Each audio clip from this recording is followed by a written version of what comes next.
These are my top 10 movies made by Spiral Lover 56. Please post comments and give me your real opinions on my opinions. Number 10 is The Hangover. I thought it was a genuine classic, had comedy, and it was just a great movie. I laughed my A off. It was hilarious. Now, number 9 is Toy Story 3. They are making another and ending the trilogy of the Toy Story Disney classic. Everyone needs to see how it really ends and what happens to the toys after Andy goes to college. Now, number 8 is Friday the 13th.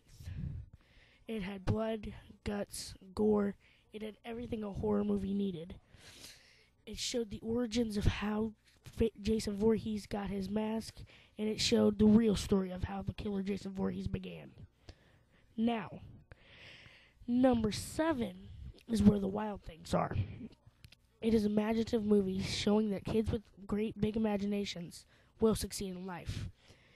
And it shows how everyone grows up eventually, but when we grow up, we always lose our imaginations. Number 6 is The Wolfman. The Wolfman was a very great movie. I loved the quality and how they remade The Wolfman. It was a very great movie, and I highly recommend it to everybody. Number 5 is Transformers 2. It had more action than the sequel, than the first one, and it had many, many gunshots and explosions.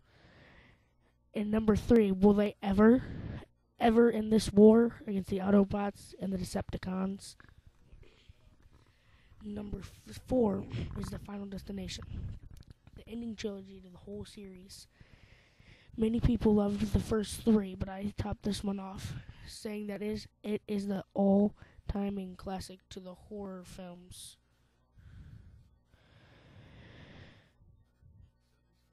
Number 3 is Nightmare on Elm Street, the great remake of the regular Freddy Krueger. It may not have Robert Englund as Freddy, but I am sure that it will be as great as the very first one. I recommend this extremely.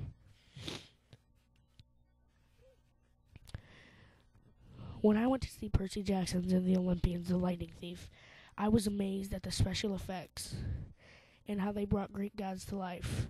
They could have added more detail from the book, but they did a very great job with it. I am happy for the director of this movie. Number 1, the greatest movie ever, Alice in Wonderland. They have remade this, made the characters more visual, and gave you a more perspective look of Alice in Wonderland. I say that Tim Burton has topped off this movie and made the Disney classic way better.